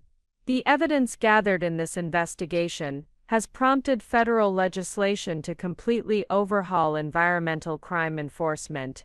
The document showed proposed changes to environmental law that would make the kind of systematic corruption we had exposed impossible to repeat. Environmental consulting companies will now be subject to federal oversight and licensing, I explained.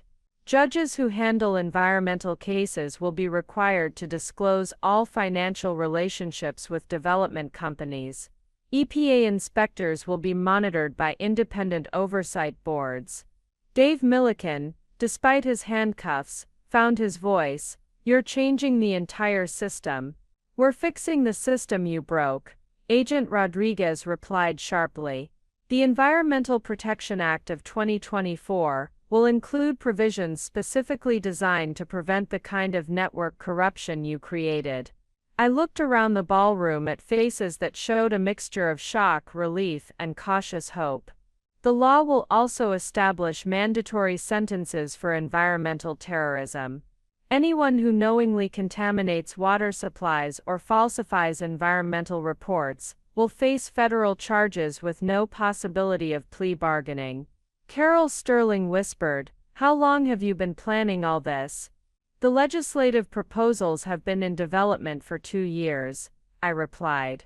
"Every crime we documented, every corruption method we exposed, every gap in environmental protection we identified, all of it has been used to draft comprehensive reforms."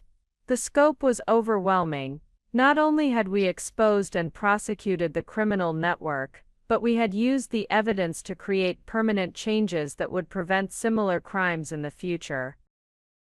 The Sterling and Associates case will be taught in law schools as an example of how environmental protection should work, Agent Rodriguez added. "Your crimes have become the foundation for a new era of environmental law enforcement." Patricia Rodriguez wiped tears from her eyes. "Emma's death, it will mean something. Emma's death will save other children," I said quietly. The Emma Rodriguez Environmental Protection Memorial Act will be introduced in Congress next month. It will establish the strongest environmental crime penalties in federal law. The transformation was complete. What had started as a charity gala had become the catalyst for systemic change that would protect communities across the entire country. As federal agents led the prisoners toward the ballroom exits, I realized that this was exactly what we had hoped for when the investigation began. Not just justice for past crimes, but prevention of future ones. The real work was just beginning. As dawn broke over the city skyline, visible through the ballroom's floor-to-ceiling windows, my phone had been buzzing constantly with updates from across the country. The Sterling and Associates investigation had triggered something unprecedented, a nationwide awakening about environmental crime that was spreading far beyond our original targets.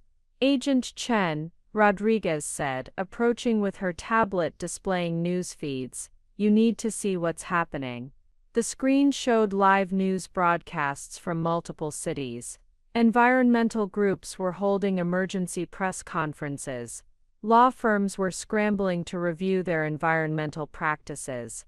Most importantly, families and communities across the western United States were demanding investigations into their own water quality. Riverside Meadows was just the beginning, I said to the remaining crowd in the ballroom. In the past 6 hours, we've received over 400 calls to our environmental crime hotline. Communities that thought their water was safe are demanding independent testing. Patricia Rodriguez stepped forward, her voice stronger now despite her exhaustion. Other families are fighting back. Environmental groups in 12 states have filed lawsuits demanding comprehensive water testing in areas where similar law firms operate. Agent Rodriguez confirmed. The legal precedent we've established tonight is being used to challenge potentially hundreds of contaminated sites. I pulled up a map on the display screen showing the locations of new investigations that had been triggered by our revelations. Red dots were appearing across the western United States as communities demanded accountability. More importantly, I continued, other federal agents are coming forward with information about corruption they've witnessed, but were afraid to report. The network we exposed tonight was just one part of a much larger system of environmental crime. Heidi Kelly from the DA's office, who had been quietly observing throughout the night, finally spoke up. "How many more networks are out there?" "We don't know yet," I replied, honestly. "But based on the calls we've received tonight, we estimate there are similar operations in at least 14 states. The Sterling and Associates model appears to have been replicated across the entire country." The scope was staggering, but also hopeful. For the first time in decades, Communities had a roadmap for fighting back against systematic environmental crime. The evidence standards we established for this case, Agent Rodriguez added, are now being used by EPA offices nationwide. Other undercover investigations are being planned based on the methods we developed here. I looked around the ballroom at the faces of people who had witnessed history being made. What happened tonight wasn't just about bringing down one criminal network. It was about proving that environmental crime can be prosecuted successfully at the highest levels. My phone buzzed with another update, this one from the White House. The president is establishing a new environmental crime task force with offices in every federal district. I announced, the Sterling and Associates case has been designated as the template for a new approach to environmental law enforcement. Patricia Rodriguez wiped tears from her eyes. Emma's story, it's giving other families hope. Emma's story is inspiring a movement, I confirmed. The Environmental Protection Memorial Fund established in her name will fund community advocacy groups nationwide. Families won't have to fight these battles alone anymore. The charity gala that had started the evening was long forgotten. In its place was something far more powerful, a network of communities, advocates, and federal agents working together to ensure that what happened in Riverside Meadows would never happen again. As the last of the federal agents finished their work, and the ballroom began to empty, I realized that Nick's public humiliation of me had accomplished something he never could have imagined. It had given us the perfect stage to expose the corruption that had been poisoning communities for years. The work ahead would be challenging, but for the first time since the Blackwater River case, I felt genuine hope that environmental protection could work the way it was supposed to. 6 months later, I stood in the same ballroom where it all began, but this time for a very different kind of gathering. The Grandview Hotel's Crystal Ballroom was hosting the first annual Environmental Justice Awards ceremony, and the transformation was remarkable. Where corrupt lawyers had once schemed over champagne, environmental advocates now celebrated victories. Where Nick had once humiliated me for caring about tree-hugger causes, EPA administrators were announcing record numbers of successful prosecutions. Agent Chen, Patricia Rodriguez approached me, but she looked different now. Stronger, more hopeful. I wanted to thank you again.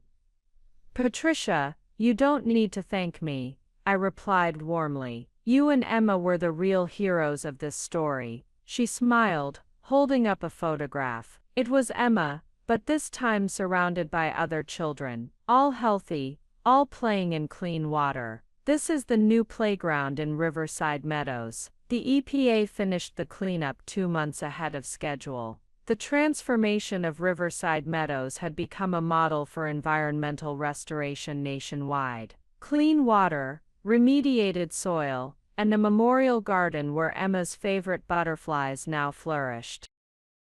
The Emma Rodriguez Environmental Protection Memorial Act passed Congress last month, I continued. Environmental terrorists now face mandatory federal sentences. What happened to your community can never happen again. My phone buzzed with a familiar notification. Another environmental crime network had been exposed using the methods we had developed. This one in Texas involving oil companies and corrupt state regulators. The ripple effect continued. Mira, Agent Rodriguez joined us, holding a tablet showing news reports. The Texas operation just resulted in 17 arrests. They're using our playbook exactly.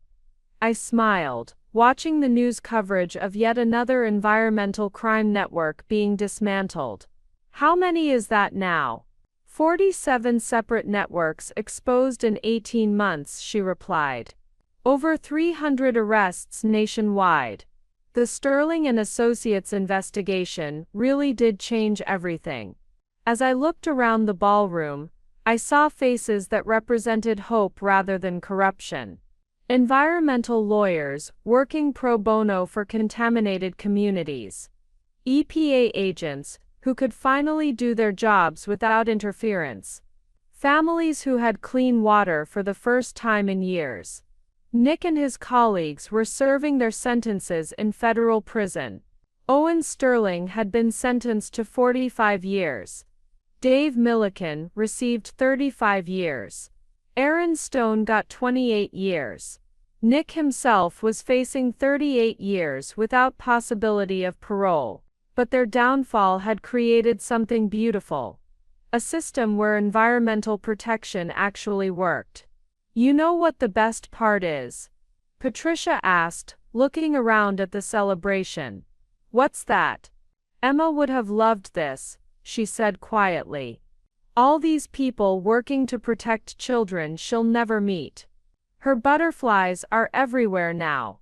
As the evening concluded, I realized that Nick's dismissive comment about me not understanding business had been prophetic in a way he never intended. I understood his business perfectly, and I had destroyed it completely. The new beginning was just starting. Up next, you've got 2 more standout stories right on your screen. If this one hit the mark, you won't want to pass these up. Just click and check them out. And don't forget to subscribe and turn on the notification bell so you don't miss any upload from us.